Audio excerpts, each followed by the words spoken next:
प्यारे साथियों, आप सभी का स्वागत करता हूं अपने यूट्यूब परिवार एमआरएस स्टडी में। तो डियर, जैसा कि आपको पता है कि सिविल बूस्टर जो बुक आती है ना, तो इस बुक को जो है हम लोग डिस्कस कर रहे थे। तो आज का जो टॉपिक होने वाला है वो होने वाला है theory of failure, bending stress और शियर स्ट्रेस। तो ये 3 टॉपिक हम लोग जो है डिस्कस करने वाले हैं पूरी तरीके से। और सभी एग्ज़ाम के लिए ये बुक जो है आपका इम्पॉर्टेंट है। अगर आप इस बुक को परचेज़ करना चाहते हो तो आप डिस्क्रिप्शन बॉक्स में आपको लिंक मिल जाएगा, उस लिंक के थ्रू जो है आप इसका बुक परचेज़ कर सकते हो, है ना। और क्विक रिवीजन के लिए ये जो बुक है बहुत ही ज़्यादा इम्पॉर्टेंट आपका होने वाला है। तो चलिए स्टार्ट करते हैं। चैप्टर 5 है आपका theories of failure, strength of material का। So these theories are applicable to static loading only. These are used to establish the behavior of material. Material के behavior को establish करने के लिए जो कि subjected होता है simple tension और compression. The point at which failure will occur under any type of combined loading. Maximum shear stress theory, ये इसको हम लोग जो है ट्रेस का या गेज या कूलॉम थ्योरी के नाम से भी जो है जानते हैं, मैक्सिमम शियर स्ट्रेस थ्योरी को। ये कहता है कि जो मैक्सिमम शियर स्ट्रेस होता है शुड बी लेस और equal to maximum shear stress under uniaxial loading. Maximum shear stress under uniaxial loading जो कि आपका maximum of sigma max minus sigma mean by 2 या मैक्सिमम सिग्मा मैक्स बाई 2 या sigma mean by 2, इन तीनों में से जो भी मैक्सिमम होगा वो छोटा या बराबर होगा F by 2 by factor of safety के, है ना। तो इसमें से जो भी तीनों में से बड़ा होगा वो इससे क्या होगा, छोटा या बराबर होगा। यहाँ पे आप ये ग्राफिकल रिप्रेजेंटेशन देख सकते हो हेक्सागोन का, जो कि यहाँ पे आपका फेल्यूर एल्ड को बता रहा है और ये नो एल्डिंग का आपका बता रहा है। और ये आपका जो है सिग्मा 2 बाई एफ बाई और ये हो गया सिग्मा 1 बाई एफ बाई। ये जो देता है हमें, it gives the most conservative design out of various other theories failure. जो भी अदर थ्योरी फेल्यूर्स है उसके कंपैरिजन में ये एक कंजर्वेटिव डिज़ाइन जो है, मोस्ट कंजर्वेटिव डिज़ाइन हमें जो है प्रोवाइड करता है। और ये अप्लीकेबल होता है फॉर डक्टाइल मटेरियल। किसके लिए ये अप्लीकेबल होता है? डक्टाइल मटेरियल के लिए आपका अप्लीकेबल होता है। No suitable for hydrostatic loading. Hydrostatic loading के लिए जो है ये आपका सुटेबल नहीं होता है, because under hydrostatic loading when sigma max is equal to sigma mean is equal to sigma और tau max is equal to 0, है ना। Tau max is equal to 0। दूसरा है मैक्सिमम प्रिंसिपल स्ट्रेस थ्योरी, जिसको Rankine theory या Lame's theory या maximum stress theory के नाम से जो है जानते हैं। ओके, ये जो थ्योरी है ये आपका अप्लीकेबल होता है for brittle material, as brittle material fail under tension leading to fracture. Not suitable for ductile material, ये डक्टाइल मटेरियल के लिए आपका सुटेबल नहीं होता है। In which strength is limited, जिसमें स्ट्रेंथ जो है लिमिटेड होता है by shear, and not suitable for pure shear case. और प्योर शियर केस के में भी आपका ये सुटेबल आपका नहीं होता है। ये आपका ग्राफिकल रिप्रेजेंटेशन है स्क्वायर के फॉर्म में।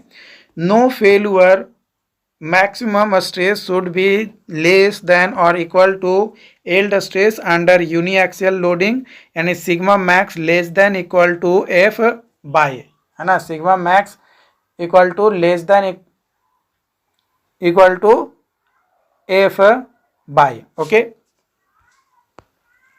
For design purpose, design purpose के लिए sigma less than equal to sigma by factor of safety. Maximum strain energy theory, maximum strain energy theory Beltrami means Haigh's theory के नाम से भी जो है इसको हम लोग जानते हैं। Total strain energy per unit volume जो है ऑब्जर्व किया जाता है at a point should be less than और equal to total strain energy per unit volume under uniaxial loading when material is subjected to a stress up to elastic limit. It is applicable for ductile material. ये applicable होता है आपका ductile material के लिए, not suitable for brittle material और pure shear case, है ना। pure shear case और brittle के लिए ये applicable नहीं होता है, ये सिर्फ और सिर्फ ductile के लिए, ductile material के लिए जो है ये क्या होता है आपका applicable होता है। यहाँ पे आपका रिप्रेजेंटेशन दिया गया है, ग्राफिकल रिप्रेजेंटेशन, जो कि इलिप्स के फॉर्म में यहाँ पे रिप्रेजेंटेशन दिया गया है। ठीक है, ये sigma one sigma one divided by F by और ये sigma two divided by F by आपका होगा।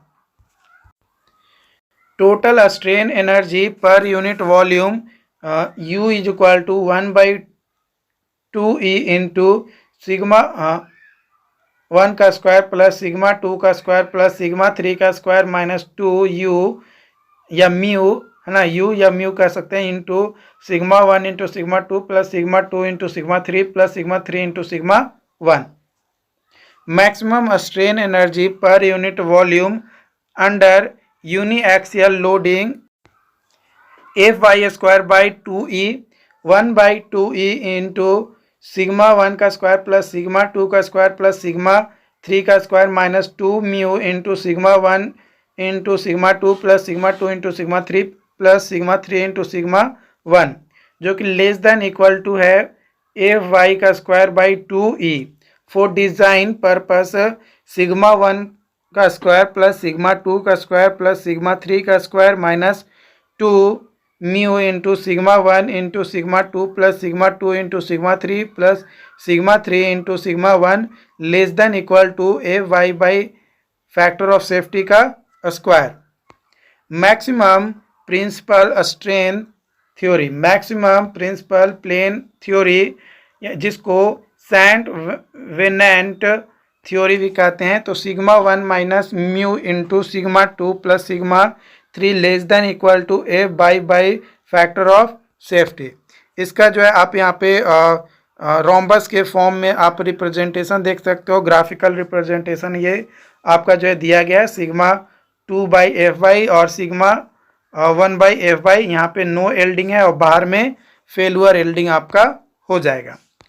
इट इज़ अनसेफ, ये एक अनसेफ होता है फॉर बोथ डक्टाइल और में, है ना। It's better than Rankine theory, ये बेटर देन होता है रंकाइन थ्योरी के। Maximum shear strain energy, maximum shear strain energy जिसको हुबर, हैंकी, वॉन मीस थ्योरी या फिर आपका डिस्टॉर्शन एनर्जी थ्योरी के नाम से जो है जाना जाता है। Maximum strain energy in a body should be less then, ये लेस देन होता है या इक्वल टू होता है मैक्सिमम शियर स्ट्रेन एनर्जी के अंडर यूनिएक्सियल लोडिंग के, है ना, किसके अंडर यूनिएक्सियल लोडिंग। ये जो थ्योरी है ये एप्लीकेबल होता है फॉर डक्टाइल मटेरियल। यहाँ पे आपका ग्राफिकल रिप्रेजेंटेशन दिया गया है इलिप्स के फॉर्म में, तो अंदर नो एल्डिंग और बाहर फेलुअर एल्डिंग आपका होगा। वाई एक्सिस पे S1 बाई डी वाई और एक्स एक्सिस पे S1 बाई डी वाई। तो यहाँ पे 1/2 इंटू सिग्मा 1 माइनस सिग्मा 2 का whole square plus sigma 2 minus sigma 3 का whole square plus sigma 3 minus sigma 1 का whole square less than equal to F Y का square. For design purpose आपका 1/2 into sigma 1 minus sigma 2 का whole square plus sigma 2 minus sigma 3 का whole square plus sigma 3 minus sigma 1 का whole square, जो कि less than equal to होगा F by factor of safety का whole square. ये perfect agreement होता है with case of pure shear के लिए। Octahedral shear stress theory, octahedral shear stress theory, tau oct is equal to 1/3 into square root sigma 1 minus sigma 2 का whole square plus sigma 2 minus sigma 3 का whole square plus sigma 3 minus sigma 1 का whole square. ये applicable होता है ductile material के लिए in pure shear case के में। बात किया जाए यहाँ पे थ्योरी और किसके द्वारा दिया गया और उसका क्या रिमार्क है, तो मैक्सिमम प्रिंसिपल स्ट्रेस और मैक्सिमम नॉर्मल स्ट्रेस ये रंकाइन के द्वारा दिया गया है। ये सुटेबल होता है ब्रिटल मटेरियल के लिए। मैक्सिमम प्रिंसिपल स्ट्रेन ये सेंट वेनेंट के द्वारा दिया गया है। मैक्सिमम शियर स्ट्रेस गोएस और ट्रेस्का के द्वारा दिया गया, सुटेबल होता है डक्टाइल के केस में। मैक्सिमम स्ट्रेन एनर्जी हिंग और विल्ट्रेमी ये भी डक्टाइल मटेरियल के लिए सुटेबल होता है। Maximum shear strain energy von Mises और हैंकी के द्वारा दिया गया, यह डक्टाइल मटेरियल के लिए जो है आपका सुटेबल होता है। अब अगला चैप्टर आपका है बेंडिंग स्ट्रेस। तो unsymmetric bending when bending couple does not act in the plane of symmetric of member, उसको अनसाइमेट्रिक बेंडिंग कहते हैं। और साइमेट्रिक बेंडिंग जब मेंबर पोजेस करता है प्लेन ऑफ साइमेट्री और लोडिंग एक्टेड होता है इन प्लेन ऑफ साइमेट्री, तो उस बेंडिंग को साइमेट्रिक बेंडिंग कहते हैं। Non uniform bending, bending in presence of shear force, उसको जो है नॉन यूनिफॉर्म बेंडिंग कहते हैं। Pure bending, bending of beam under constant bending moment, उसको जो है प्योर बेंडिंग कहते हैं। In pure bending a straight beam of prismatic section convert किया जाता है into a arc of circle. Flexural formula M/I is equal to E/R is equal to सिग्मा/Y। जो सिंपल बेंडिंग थ्योरी है वो अप्लीकेबल होता है only if cross section area is symmetric. अगर क्रॉस सेक्शन एरिया जो है साइमेट्रिक होगा तभी जो है अप्लीकेबल होगा। अगर साइमेट्रिक नहीं है तो वो आपका जो है अप्लीकेबल नहीं होगा। In deriving simple bending theory, simple bending theory को जब डिराइव करते हैं तो हम लोग एज्यूम करते हैं कि यंग्स मॉडुलस जो है वो सेम है इन टेंशन एंड कंप्रेशन, है ना। टेंशन और कंप्रेशन में सेम वैल्यू आपको देता है, यानी sigma max is equal to M/I आपका हो जाएगा। तो I/Y is equal to Z, जो कि सेक्शन मॉडुलस होगा about bending axis. Section modulus जो है रिप्रेजेंट करता है स्ट्रेंथ ऑफ सेक्शन को। इफ़ इट इज़ मोर, यानी सेक्शन मॉडुलस जो है ज़्यादा होगा तो सेक्शन जो है स्ट्रॉन्गर होगा।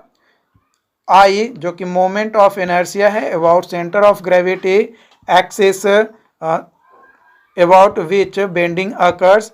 मोमेंट ऑफ रेजिस्टेंट यानी MOR is equal to sigma max into I/Y।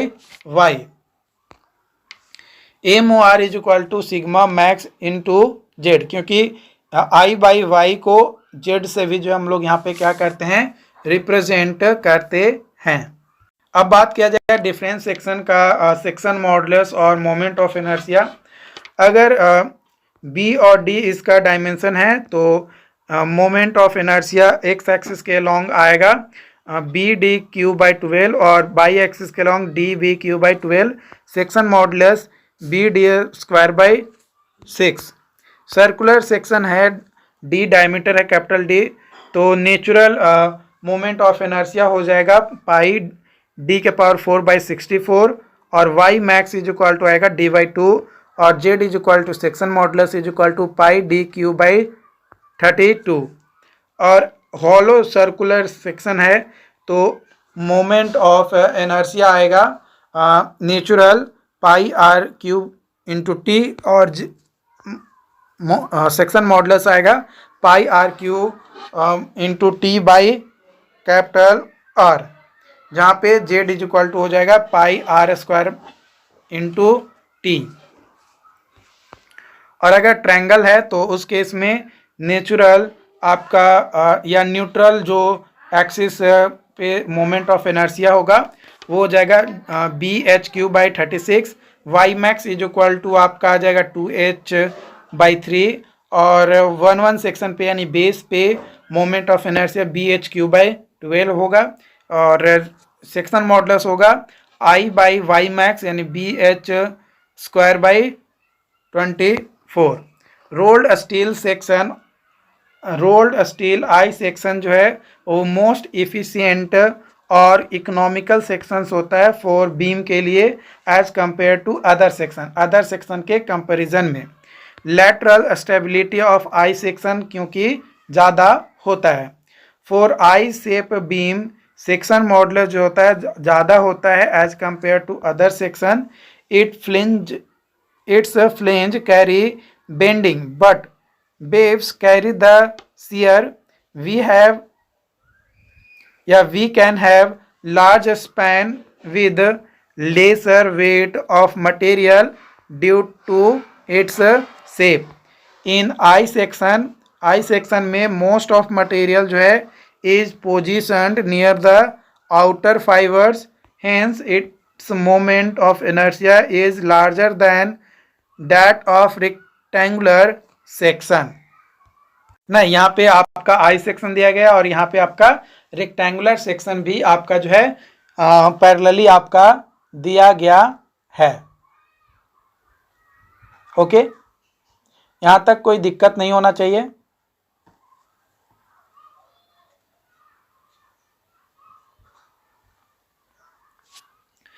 From ever figure more area in I section is concentrated near outer fibers resulting increased moment of inertia. In beam both bending and shear है ना, beam में both bending और shear will act together एक साथ act करता है। then a strength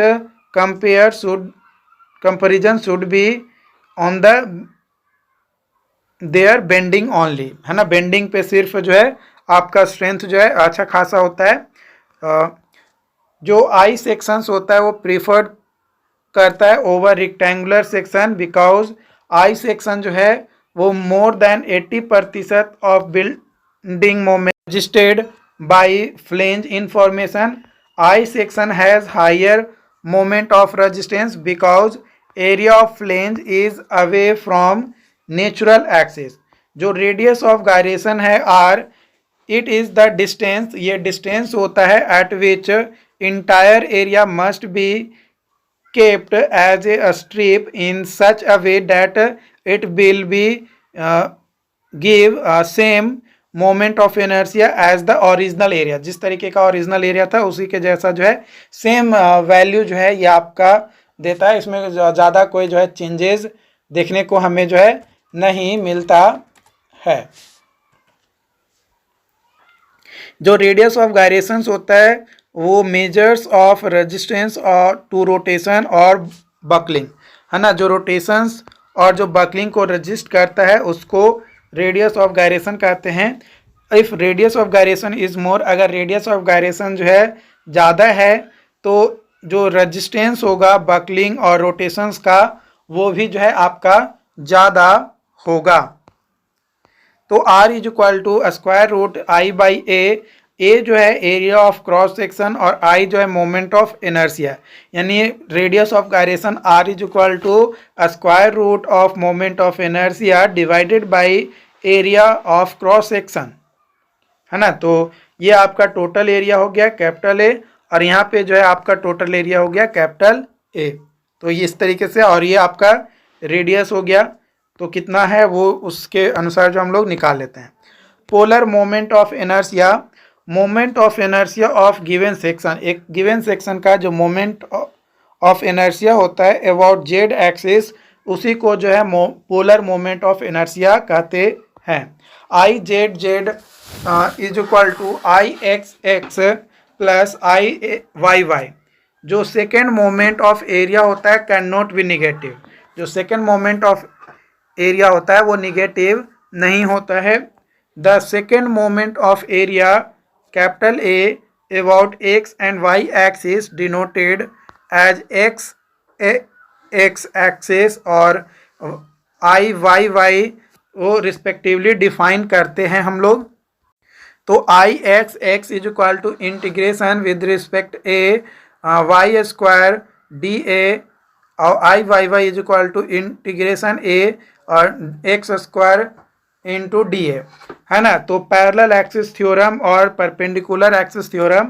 parallel axis theorem के अनुसार I A B is equal to I neutral axis plus A Y square और I Z Z is equal to I X X plus I Y Y. ये आपका जो है figure है आपका parallel axis theorem का, है ना, पैरेलल एक्सिस थ्योरम का, और ये आपका परपेंडिकुलर एक्सिस थ्योरम का। जो सेंटर ऑफ ग्रेविटी है किसी भी बॉडी का, वह पॉइंट होता है थ्रू विच जो रिजल्टेंट होता है ग्रेविटेशनल फोर्स का वो एक्ट करता है। जो सेंटर ऑफ ग्रेविटी अप्लाई होता है to the bodies with mass और वेट, है ना, उसका मास क्या है और वेट क्या है उसके बेसिस पे अप्लाई होता है। Centroid is a point, centroid जो है एक पॉइंट होता है इन अ प्लेन एरिया, किसमें, प्लेन एरिया में, सच डैट जो मोमेंट ऑफ एरिया होता है about any axis through that point is zero. ये जो टर्म होता है सेंट्रोइड ये अप्लाई होता है टू द प्लेन एरिया में। कहाँ पे, प्लेन एरिया में सेंट्रोइड टर्म अप्लाई होता है। बीम ऑफ कांस्टेंट स्ट्रेंथ और फुल स्ट्रेस्ड बीम, जो बीम ऑफ कांस्टेंट स्ट्रेंथ या फुल स्ट्रेस्ड बीम, ये वह बीम होता है जिसमें मैक्सिमम स्ट्रेस देखने को मिलता है हर एक क्रॉस सेक्शन पे बीम का, और वो इक्वल होता है maximum allowable bending stress in beam के। तो उसको जो है बीम्स ऑफ कांस्टेंट स्ट्रेंथ और फुल्ली स्ट्रेस्ड बीम जो है कहते हैं। तो यहाँ पे बीम दिया गया है आपका, ये एक एंड फिक्स्ड है और एक एंड फ्री है और इस पे यूडीएल आपका लग रहा है। तो जो मैक्सिमम बेंडिंग स्ट्रेस होगा 3W X square by B X D X का स्क्वायर आपका होगा, और बेन बी कांस्टेंट होगा तो डी जो है डायरेक्टली डी एक्स जो है डायरेक्टली प्रोपोर्शन टू एक्स होगा, और अगर डी कांस्टेंट है तो बी एक्स जो है डायरेक्टली प्रोपोर्शनल होगा एक्स स्क्वायर के। उसी तरीके से आपका यहाँ पे सिंपली सपोर्टेड बीम दिया गया जिसमें बीच मिडिल में आपका जो है लोड लग रहा है, और एक्स एक्सिस मतलब एक्स यहाँ से हम लोग एक सेक्शन ले रहे हैं तो ये एल है पूरा लेंथ, तो आपका 3W X by B X D X का स्क्वायर, और डी जो है अगर बी कांस्टेंट है तो D X directly proportion to square root, और डी कांस्टेंट है तो B X directly proportion to X हो जाएगा। और अगर एक एंड फिक्स्ड है और एक एंड फ्री है और इस तरीके से आपका लोड लग रहा है एक्स और वाई एक्सिस में, तो यहाँ पे बेंडिंग जो हो जाएगा वो हो जाएगा P6 PX by B X D X का स्क्वायर, और अगर b कांस्टेंट है तो D X directly proportional to square root X और b X directly proportional to X अगर d कांस्टेंट होगा तब। अगला चैप्टर से आपका शियर स्ट्रेस जो कि चैप्टर नंबर 7 आपका है। तो shear stress act parallel to the cross section of material, cross section of material के पैरेलली जो है आपका एक्ट होता है। It causes one object to slip over another, और जो वेरिएशंस होते हैं ट्रावर्स शियर स्ट्रेस का वो पैराबोलिक इन नेचर आपका होता है। Normal stress is produced by bending, जो नॉर्मल स्ट्रेस होता है वो प्रोड्यूस किया जाता है बाय बेंडिंग, और शियर स्ट्रेस जो होता है वो प्रोड्यूस किया जाता है बाय शियर फोर्स।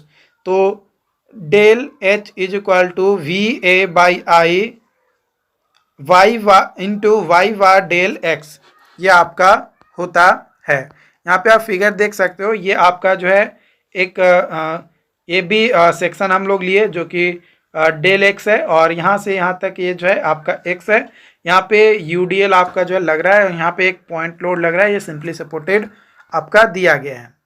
तो ये आपका बी दिया गया, मतलब विड्थ है आपका इस तरीके से। यहाँ से यहाँ का जो लेंथ है न्यूट्रल एक्सिस से वो आपका वाई बार है ना। यहाँ पे एरिया जो है क्रॉस सेक्शन ए है, ये आपका डेल एच है ना। ये सिग्मा बी है और यहाँ पे सिग्मा ए है, और ये जो है ये डेल एक्स आपका दिया गया है।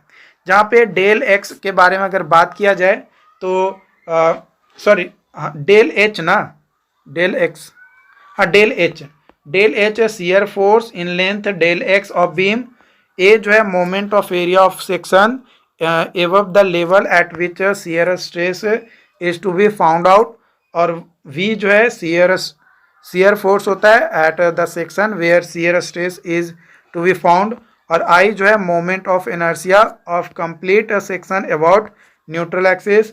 तो shear force per unit length is equal to del H by del X is equal to V into A into Y bar by I आपका हो जाएगा।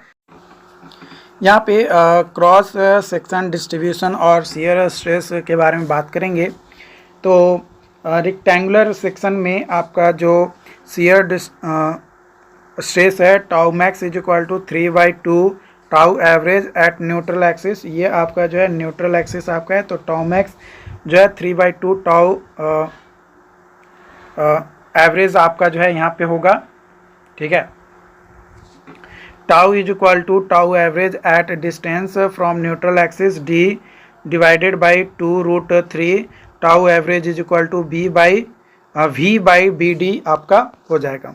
वही अगर रेक्टेंगुलर सेक्शन अगर आपका है, इस तरीके का रेक्टेंगुलर सेक्शन है, यह आपका न्यूट्रल एक्सिस है, तो tau max is equal to 3/2 tau average is equal to 1.5 tau average at h/2 and tau neutral axis is equal to 4/3 tau average is equal to 1.33 tau average distance from neutral axis and tau max location is h/6।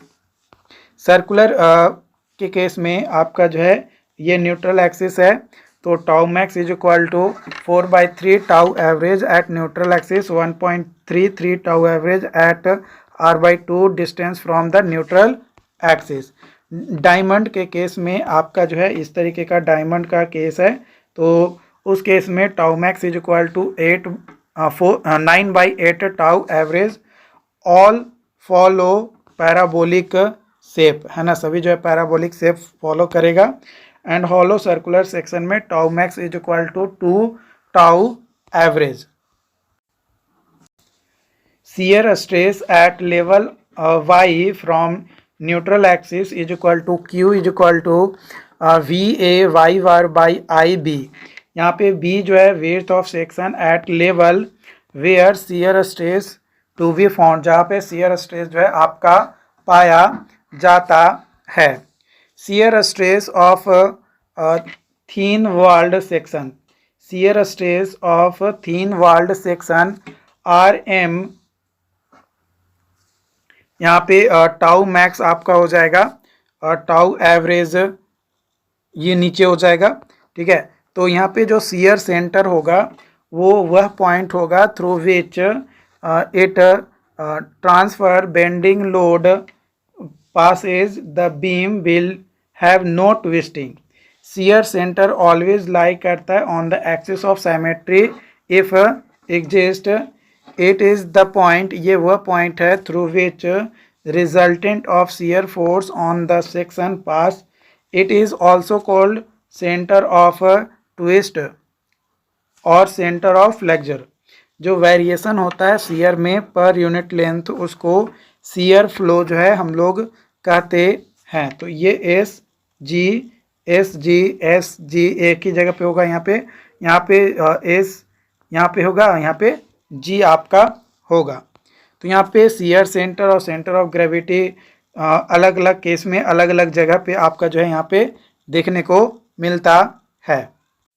Distance of shear center of important section circular arc के case में आपका E is equal to 2r by beta minus sine beta cos beta into sine beta in minus beta cos beta, ये आपका हो जाएगा circular arc के लिए। वही चैनल सेक्शन के लिए अगर बात किया जाए तो E is equal to B square H square T by 4i। Special cases में सेमी सर्कुलर में E is equal to 2r by pi by 2 और ओपन स्लिट केस में E is equal to 2r आपका जो है होता है।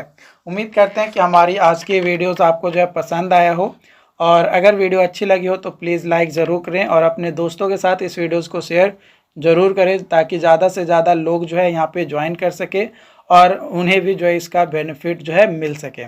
बाकी मिलते हैं नई अपडेट और नए शेड्यूल के साथ। Thank you.